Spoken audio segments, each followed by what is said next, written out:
اما بعد فاعوذ باللہ من الشیطان الرجیم بسم اللہ الرحمن الرحیم الحمدللہ رحمت رمضان کے اس پربہار موقع پر آپ کا میزبان سید قاسم شاہ بخاری حاضر ہے اور میرے ساتھ معروف مذہبی بروانی اسکالر حضرت علامہ مفتی محمد صادق نقشبندی صاحب جلوہ افروز قبلہ السلام علیکم ورحمۃ اللہ۔ ماشاء اللہ ناظرین گرامی، آپ اپنے روحانی مسائل کمنٹس اور کال کے ذریعے ہم سے رابطہ کر سکتے ہیں، تو انشاءاللہ اس کا بھرپور انداز میں جواب دینے کی کوشش کریں گے۔ آئیے اس ٹرانسمیشن کا آغاز، اس سے قبل میں مفتی صاحب کا شکریہ ادا کرتا ہوں کہ ماشاءاللہ اتنی مصروفیات کے باوجود قبلہ نے اپنے خصوصی وقت میں سے ہمیں وقت عطا کیا، تو ہم دعا کرتے ہیں اللہ تعالیٰ حضرت کے علم میں عمر میں برکتیں عطا فرمائے، حضرت کا سایہ ہمارے سروں پر دراز فرمائے۔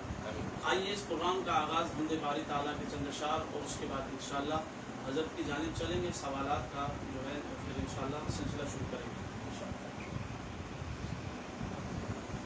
اللہم صلی علی سیدنا و مولانا محمد وعلی الجود والکرم وعلی آلہ واصحابہ وبارک وسلم۔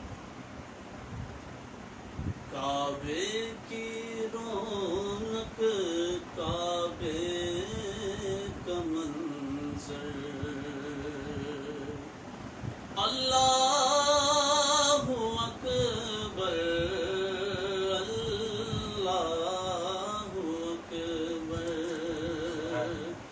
دیکھوں تو دیکھے جاؤں برابر، اللہ اکبر اللہ اکبر، حمد خدا سے تر ہے زبانیں، کانوں میں رس گھلتی ہیں اذانیں، بس ایک صدا آ رہی ہے برابر، اللہ اکبر اللہ اکبر، اور بھیجا ہے جنت سے تجھ کو خدا نے، چما ہے تجھ کو خود مصطفیٰ نے، حجر اسود تیرا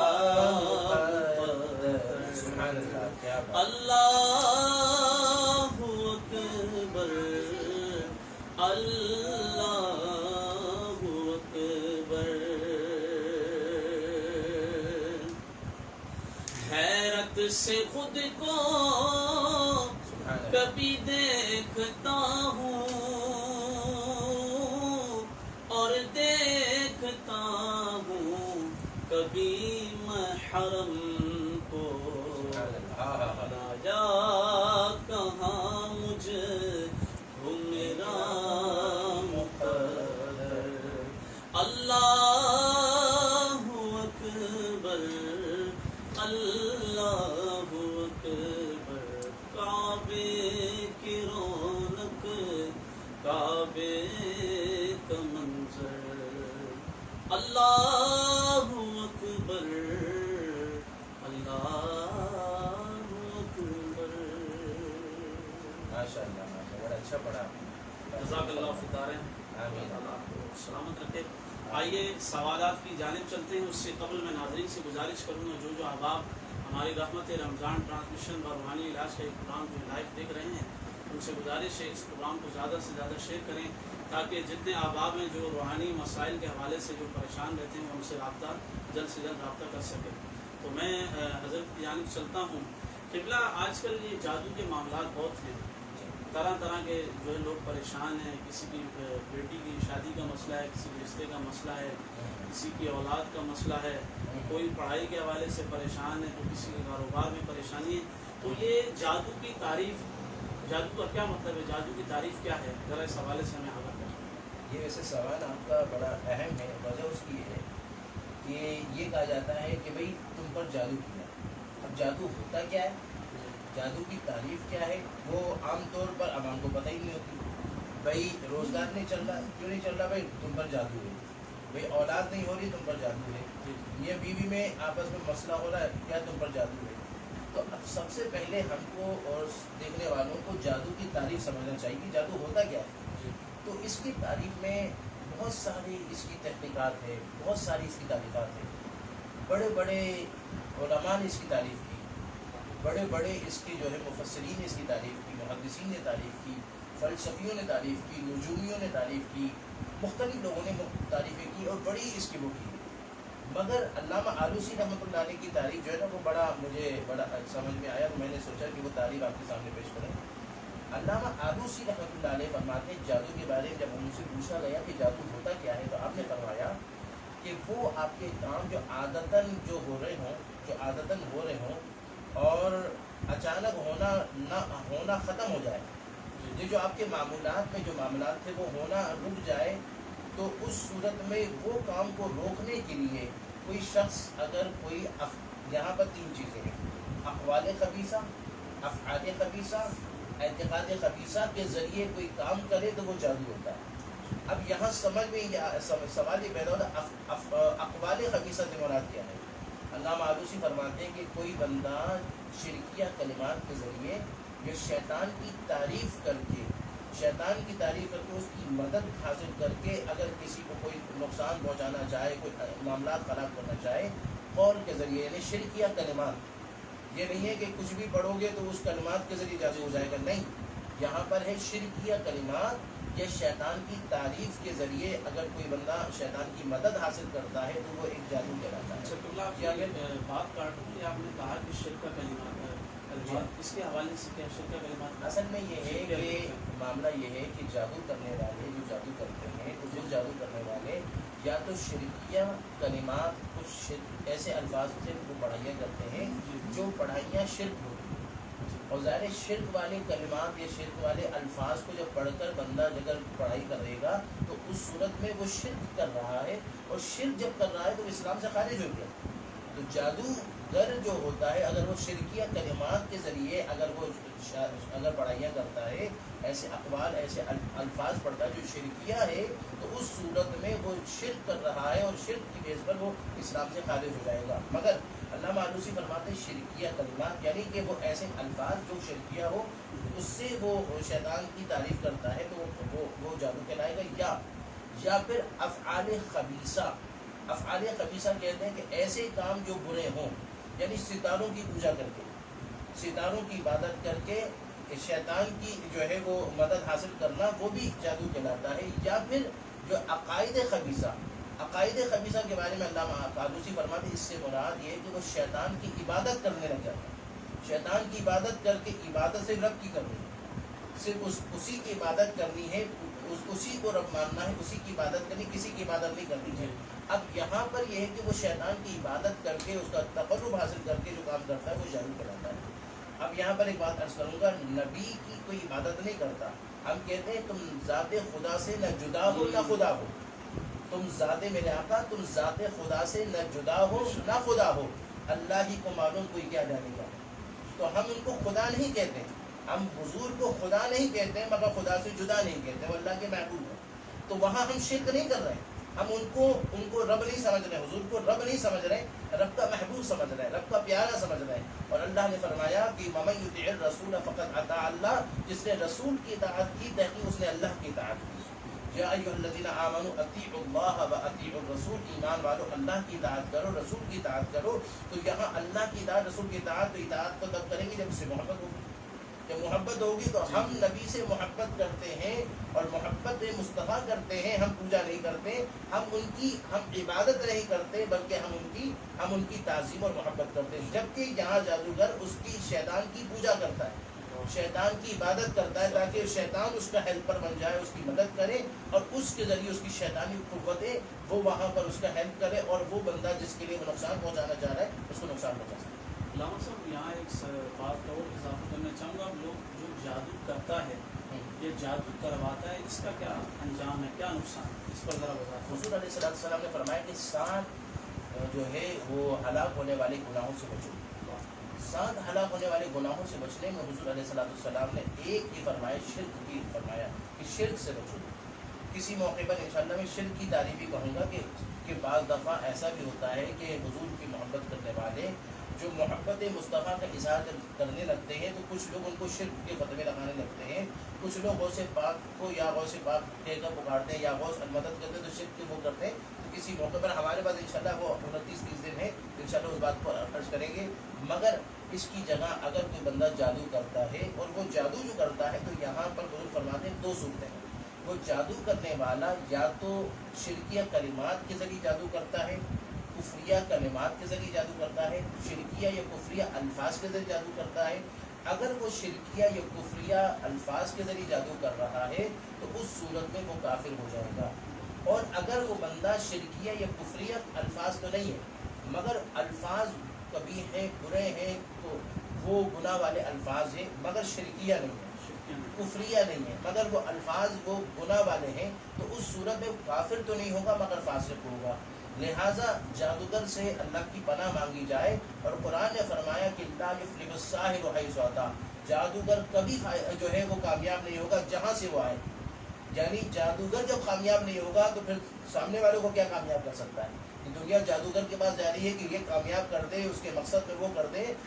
قرآن نے کہا لا یفلح الساحر حیث اتى, کہ ساحر جادوگر کبھی کامیاب نہیں ہوگا اور جہاں سے وہ آئے. تو جادوگر جب کامیاب نہیں ہوگا تو پھر کون کامیاب ہوگا؟ فرمایا قد افلح من تزکا, کامیاب وہ ہوگا جس نے تزکیہ نفس کیا, جس نے اپنے باطن کو سنوارا ہے, جس نے اپنے رب کا اللہ اللہ کیا ہے, اللہ والوں کے قرب میں رہا ہے, اللہ کی محبت سے اپنے آپ کو کیا. تو قرآن کہتا ہے کہ قد افلح من تزکا, کامیاب وہ ہوا جس نے تزکیہ نفس کیا. تو اب یہاں سننے والوں سے کہوں گا کہ آپ اگر کامیابی چاہتے ہو, اپنے رب کی رضا چاہتے ہو, تو یہ حسد کی وجہ سے, یہ جادو کر رہا ہے حسد کی وجہ سے.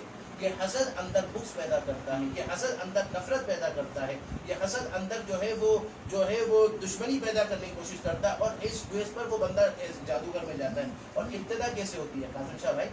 ابتدا میں عام طور پر بندہ حسد کرتا ہے, یار اس کی نوکری اتنی اچھی کیوں چل رہی ہے, اس کی شادی کیوں ہو گئی ہے, اس کا بچہ کیوں ہو گیا, اس کا یہ حسد کرتا ہے. حسد کے بیس پر پہلے وہ کیا کرتا ہے, وہ اس کی برائیاں کرتا ہے. تو غیبت کر کے لوگوں کو وہ کرتا ہے. پھر ہمارے معاشرے میں یہ بھی ہے کہ ہمارے یہاں کوئی کسی کے بارے میں برائی کرتا ہے نا, کوئی برا کہتا ہے تو ہم فوراً ایکسیپٹ کر لیتے ہیں, مگر کسی کی تعریف کرتا ہے تو ہم کہتے ہیں پہلے دیکھیں گے. وہ بات ہے, اگر ہے تو مانیں گے, برائی وہ ایسا ہے فوراً مان لیں گے, اور ایسا ہوگا اس سے منہ کر دیں گے. ہمیں چاہیے, حضور نے فرمایا ظن المؤمنین خیرا, مومن کے لیے اچھا کو ماننا. آمنوا اجتنبوا یا ایھا الذین آمنوا اجتنبوا کثیرا من الظن, قرآن نے کہا بدگمانی سے بچو. ہمارے برائی کرے فوراً ایکسیپٹ کرتے ہیں. تو پہلا یہ ہے کہ پھر وہ بندہ غیبت کرتا ہے, غیبت سے آگے بڑھ کر تہمت لگاتا ہے. مگر جو اللہ کا پیارا ہوتا ہے وہ بے پرواہ ہوتا ہے, وہ کہتا ہے رب کی رضا, کیونکہ اس کو معلوم ہے ان ینصرکم اللہ فلا غالب لکم, اللہ فرماتا ہے اگر اللہ تمہارا مددگار ہو تو کوئی غالب نہیں ہو سکتا. پھر وہ دیکھتا ہے کہ اس پر غیبت کی تب بھی مسئلہ نہیں ہو رہا, اس پر تہمت لگائی, پھر دیکھتا ہے اب اس کو نقصان پہنچاؤ, پھر اس کو جادو کرتا ہے. وہ جادوگر کے پاس جاتا ہے, جادوگر کو بڑی بڑی رقم دیتا ہے, اور رقم دے کر اس کے خلاف کام کرتا ہے, اس کی روزی کو باندھ دیتا ہے, اس کے رشتے میں رکاوٹ ڈالتا ہے, اس کے کاروبار میں مسئلہ, میاں بیوی میں لڑائیاں شروع ہو جاتی ہے, بڑے مسائل ہوتے ہیں. یہ ساری چیزیں ماشاء اللہ بہت اچھا انداز میں آپ رہنمائی فرما رہے ہیں. اللہ تعالیٰ آپ کی میں عمر برکتیں عطا فرمائیں. یقیناً آپ کا تعلق روحانی سے وابستہ ہے. ماشاء اللہ آپ کل روحانی عامل ہیں, مختلف چینل پر بھی آپ جلوہ افروز ہوتے ہیں اللہ کا روحانی پروگرام کے حوالے سے. تو قبلہ ایک اور سوال ہے کہ کیا قرآن سے بیماری کا علاج ہے؟ قرآن سے نہیں ہوگا تو کسی ہوگا. ایک دفعہ ایسا ہوا, کافی سال پہلے کی بات ہے, کہ ایک بچے کو ہمارے عزیز ہمارے خاندان میں ایک کو دانا ہو گیا. تو میں نے کہا کہ میں تعویذ بھی کر دیتا ہوں, تو یہ ہے کہ یہ اس کو پلایا جائے تاکہ دانا ختم ہو. تو ہمارے خاندان کی عزیزہ نے کہا کہ آپ تعویذ کی بات کر رہے ہیں کہ تعویذ بھی کر دیتا ہوں, یہ ان کو پلائے تو بیمار. ارے بھائی جادو ہو جادو ہو تو سمجھ میں آتا ہے کہ جادو کے لیے آپ جو کوئی قرآن کی آیت لکھ کر دیں، کچھ تعویذ لکھ کر دیں تاکہ وہ جادو وغیرہ اگر اس سے ہٹ جائے، اس کی وہ تعویذ وغیرہ سے. مگر یہ تو بیماری ہے، اس کے لیے آپ کیا کر رہے ہیں؟ کافی سال پہلے کی بات ہے. تو آپ ڈاکٹر کے پاس اس کو بھیجیے، ڈاکٹر کے پاس جائے. تو میں نے کہا بات یہ ہے کہ قرآن کا فرمان سچا ہے. حضور نے فرمایا وَنُنَزِّلُ مِنَ الْقُرْآنِ مَا هُوَ شِفَاءٌ وَرَحْمَةٌ لِّلْمُؤْمِنِينَ. اللہ فرماتا ہے ہم نے قرآن کو نازل کیا جس میں شفا ہے. رب کہہ رہا ہے اس میں شفا ہے، اور بندہ کہہ رہا ہے کہ شفا کہاں ہے. ہاں دیکھیں، اس پر ہم یہ نہیں کہہ رہے ہیں کہ ڈاکٹر کے پاس نہیں جاؤ. ڈاکٹر کے اللہ نے اسباب بنایا، ڈاکٹر ایک ذریعہ ہے. ڈاکٹر کو اللہ نے وہ اس کو ایسا علم عطا کیا، وہ طبی یونانی ہو یا حکیمی ہو یا ایلوپیتھک ہو یا ہومیوپیتھک ہو، وہ تو کامن سینس کی بات ہے کہ وہ انہوں نے فیلڈ سیکھی، انہوں نے اس کی باریکیوں کا علاج کرتے ہیں. اس بات کا انکار نہیں ہے، مگر اس کا مطلب یہ نہیں ہے کہ قرآن سے آپ خالی جو ہے وہ شفا حاصل نہیں کر سکتے، بیماریاں ختم نہیں کر سکتے. قرآن نے فرمایا وَنُنَزِّلُ مِنَ الْقُرْآنِ مَا هُوَ شِفَاءٌ. ہم نے قرآن کو نازل کیا جس میں شفا ہے. اب شفا ہے اور رحمت ہے، اور فرمایا مگر کس کے لیے؟ فرمایا للمؤمنین، مومنین کے لیے رحمت ہے. پھر حضور کا ایک فرمان ہے، حضور نے فرمایا خیر الدواء القرآن. حضور نے کہا بہترین دوا قرآن. اتنی بڑی بات فرمائی. اس کا مطلب یہ نہیں، حضور نے فرمایا دوا، یہ جو تم دوائیاں ڈاکٹر کو دیتے ہو نا، اور وہ ڈاکٹر دوائی دے رہا ہے وہ بھی شفا ہے، مگر وہ بھی دوا، مگر حضور نے فرمایا خیر الدواء القرآن، بہترین دوا قرآن ہے. پھر ایک موقع پر حضور نے فرمایا کہ علیکم بالشفاعین بالعسل والقرآن. حضور نے فرمایا دو چیزوں کے ذریعے لازم شفا حاصل کرو. دو چیزوں کے ذریعے خیر الدواء القرآن، بہترین دوا حضور نے فرمایا قرآن ہے. کیا مطلب؟ کہ اگر کوئی بندہ بیماری کا علاج ڈاکٹری کرتا ہے تو وہ بھی دوا ہے، اور وہ بھی دوا ہے. حضور نے اس بیماری کے لیے دوائی کو خیر الدواء نہیں کہا. حضور نے بیماری کی دوائی کو دوائی نہیں، خیر الدواء نہیں کہا، وہ دوا ہے. مگر حضور نے فرمایا خیر الدواء القرآن، کہ وہ دوائی جو بیماری کی وہ تو دوائی ہے ہی، مگر بہترین دوائی قرآن ہے. کہ بہترین دوائی خیر الدواء، اگر اس کا معنی اخیر لے لیں، اس کا معنی سب سے بہترین دوا قرآن ہے. جس کا مطلب یہ ہوا کہ بیماری کا علاج دوائی سے ہوتی ہے، مگر سب سے بہترین علاج جو ہے وہ قرآن سے ہوتا ہے. قرآن حضور کا فرمان ہے. پھر حضور نے فرمایا علیکم بالشفاعین، جیسے میں نے کہا دو تم پر لازم ہے، دو شفا.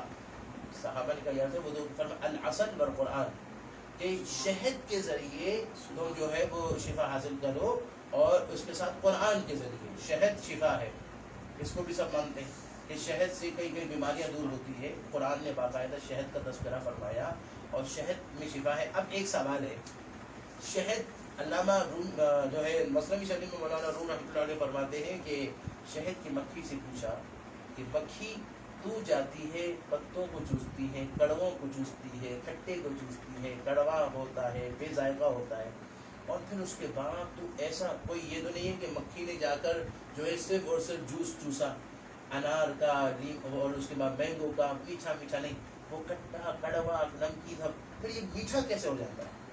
یہ میٹھا کیسے ہو جاتا ہے؟ تو اس مکھی نے بڑا پیارا جواب دیا، کہا کہ ہم سفر پر نکلتے ہیں، اور جب چوس چوس کا جمع کرتے ہیں، واپسی میں ہمارا سارا راستہ درود ہوتا ہے. پیارے آقا پر درود کی وہ مٹھاس ہوتی ہے کہ ان کڑواہٹ میں بھی مٹھاس آ جائے.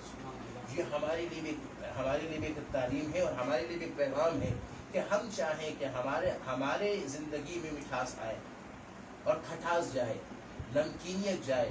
یہ بے ذائقہ پن آپس کا، یہ بے ذائقہ اختلاف، یہ بے ذائقہ ہے، یہ لڑائیاں، یہ کھٹاس ہے. یہ جو آپس میں جو دنیا ہے، یہ ایک سمجھے کہ یہ ایک اختلاف ہے. اس صورت میں اگر ہم چاہیں کہ ہمارے معاشرے سے یہ ساری چیزیں ہٹ جائے اور مٹھاس آ جائے، تو حضور نے یہاں پر وہ مکھی سے سبق لے لیجئے. یہ مکھی درود پڑھتی ہے، تم بھی درود پڑھتے رہو. درود کی عادت بنائی جائے، انشاءاللہ زندگی میں، اخلاق میں بھی مٹھاس آئے گا، کردار میں بھی مٹھاس آئے گا، ماحول میں بھی مٹھاس آئے گا، سکون ہی سکون ہوگا. چونکہ ہر درد کی دوا ہے صلی علی محمد، تعویذ ہر بلا ہے صلی علی محمد. جنت مقام ہوگا، دوزخ حرام ہوگا جو پڑھ کے مر گیا ہے صلی علی محمد. درود شریف کی عادت رکھی جائے. یہاں ایک بات عرض کروں، آج ہمارا معاشرہ بہت تباہی کی طرف جا رہا ہے. آپ مجھے مولانا یہ کیسے، اس کی کوئی مثال دو؟ حضور نے فرمایا ہمارے معاشرے میں بے حیائی بہت عام ہو گئی ہے۔ آج موبائل ہاتھ میں ہے، بندہ گھر میں بیٹھا ہوا فلموں میں، ڈراموں میں، غلط چیزوں میں لگا ہوا ہے، خوف خدا نہیں ہے، اور وہ عیاشیوں میں لگا ہوا ہے، غلط چیزوں میں لگا ہوا ہے۔ اور یہ بے حیائی کے بارے میں حضور نے فرمایا اذا لم تستحی فاصنع ما شئت، جب تمہیں حیا نہ رہے تو جو چاہو سو کرو۔ یعنی بے حیا بے لگام ہو جاتا ہے، اور جب بے لگام ہوا وہ آؤٹ آف کنٹرول ہو گیا، وہ آؤٹ آف لمٹ ہو گیا، وہ اب اس کو کنٹرول کرنا مشکل ہو گیا۔ اور یہی اس وقت سازش ہے یہود کی، حنود کی، یہ سازش ہے کہ یہ مسلمانوں کو بے حیا کر دو، کیونکہ حضور نے کہا اذا لم تستحی فاصنع ما شئت، جب تمہیں حیا نہ رہے تو جو چاہو سو کرو۔ اب یہاں پر ایک حضرت عائشہ کے بارگاہ میں کچھ خواتین آئی باریک کپڑے پہنے، جس میں جسم ہلکا ہلکا جھلک رہا تھا۔ حضرت عائشہ نے ایک جملہ فرمایا ان کنتن مؤمنات فلیس ھذا بلباس المؤمنات وان کنتن غیر مؤمنات فمتعوهن، فرمایا اگر تم مومن عورتیں ہو، اگر تم مومن عورتیں ہو تو یہ مومن عورتوں کا لباس نہیں، اور اگر تم غیر مومن ہو تو جو چاہو سو کرو۔ اب ہمارے معاشرے میں اس وقت گھر گھر میں موبائلوں میں بے حیائی پھیل رہی ہے، دن بدن بڑھتا جا رہا ہے۔ اب ہم اپنے معاشرے کو کیسے کنٹرول کریں، یہ بھی ایک سوال ہے۔ اب ہمارا معاشرہ، ہمارا بچہ، ہماری بچی، ہمارا گھر، ہمارا اہل و عیال، ہمارا خاندان، اس کو کنٹرول کرنے کا بہترین ذریعہ درود ہے، کیونکہ درود اندر ایمان کی حلاوت و نور لاتا ہے، اور ایمان کی حلاوت نور جو لاتا ہے وہ رب کی اطاعت اور فرما برداری کی طرف لاتا ہے، اور رب کی اطاعت اور فرما برداری کی طرف آتا ہے تو ظلمت اور گناہوں سے نفرت ہوتی ہے۔ اور یہ پھر ہاتھ میں موبائل ہو، گھر میں کوئی بھی نہ ہو، مگر پھر بھی اس کے دل میں حضور کی محبت ہوگی، وہ کبھی بھی موبائل میں غلط کو دیکھنے لگے گا، اندر ملامت ہوگی، اندر اس کو وہ کہا جائے گا، جھڑکا جائے گا، نہیں دیکھنے لگے گا، فوراً ایمان روکے گا۔ اس لیے میں ناظرین سے کہوں گا، میرا ذاتی مقصد روحانی علاج میں پبلسٹی مقصود نہیں ہے، میرا ذاتی مقصد یہ ہے کہ کچھ اچھا پیغام دیے جائے، کچھ اچھا اصلاح کر دی جائے۔ اس کے لیے کوشش کی جائے کہ گھر میں درود شریف کی عادت رکھی جائے، اور جیسے حضور نے کہا کہ جو ہے شہد سے شفا لو، قرآن سے شفا لو، تو شہد کی مٹھاس درود کی برکت سے آتی ہے، زندگی کی مٹھاس بھی درود کی برکت سے آتی ہے، تو اس کے لیے درود شریف رکھا جائے۔ ہمارے یہاں بچہ آج کل ہمارے لیپ ٹاپ میں ڈرامے، ہمارے اس میں جو ہے وہ ٹیب میں جو ہے کارٹون لگ جائے۔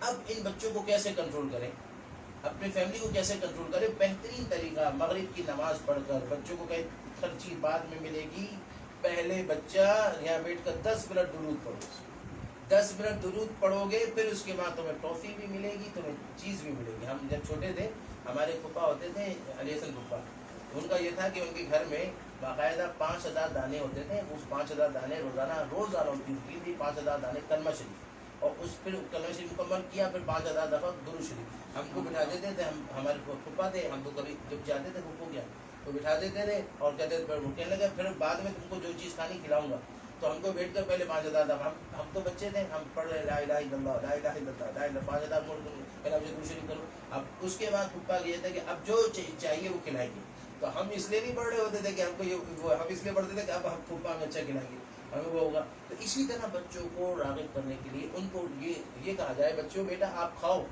آپ اگر درود شریف کی عادت بناؤ گے میں تمہیں ٹافی ایکسٹرا دوں گا، میں تمہیں کلفی کھلاؤں گا، میں وہ کھلاؤں گا۔ اس طرح درود شریف کی عادت بنائی جائے۔ شروع میں کسی چیز کی عادت بنتی ہے تو وہ عادت کچھ بنتی ہے کچھ نہیں بنتی، آہستہ آہستہ اس عادت بڑھتی ہے، پھر خود ذوق بڑھتا ہے۔ آپ کی اپنی مثال کہ آپ کو وہ ذوق چڑھا تھا کہ آپ 2000 درود شریف سے 12000 درود تک پہنچے تھے، ماشاءاللہ آپ کو خود اندازہ ہے۔ اس لیے گھر میں روٹین رکھا جائے، درود شریف کم سے کم 10-15 منٹ، چھوٹے چھوٹے بولٹن مارکیٹ میں دانے مل جاتے لے لیں، وہ دانے لے لیں، اس کے بعد بیٹھ جائیں، اور اس کے بعد 10-15 منٹ روٹین رکھیں۔ اور درود شریف کے بھی آداب ہیں، یہاں پر اعلیٰ حضرت فرماتے ہیں کہ درود پڑھتے ہوئے آنکھ بند ہو، ہائے تصور ہو حضور کی سنہری جالی کا، تصور ہو سنہری جالی کا، اور آنکھیں بند کر کے ایک ہوتا ہے اب چلتے ہوئے صلی اللہ علیہ وسلم صلی اللہ علیہ وسلم صلی اللہ علیہ وسلم صلی اللہ علیہ وسلم، صحیح اچھی بات ہے، کیونکہ اسی سے آپ یہاں پر گنگنا رہے ہو تو آپ کو فائدہ نہیں بلکہ آپ کو، اور اگر اسی جگہ اگر کمنٹ چاہے تو وہ بھی دے دینا، تو اگر آپ گنگنا رہے ہو تو گناہ مل رہا ہے، تو آپ ایسے ہی پڑھ رہے ہو تو سب، مگر اصل یہ ہے کہ آنکھیں بند ہو، تصور یار کا ہو، اگر چہرہ بدوہا دیکھا نہ ہو، جس نے دیکھا تو انہوں نے کیا کہا، مکھ چند کیا ہے وہ چند بدر شاشانی ہے، بت چمکے لاڈ نگرانی ہے،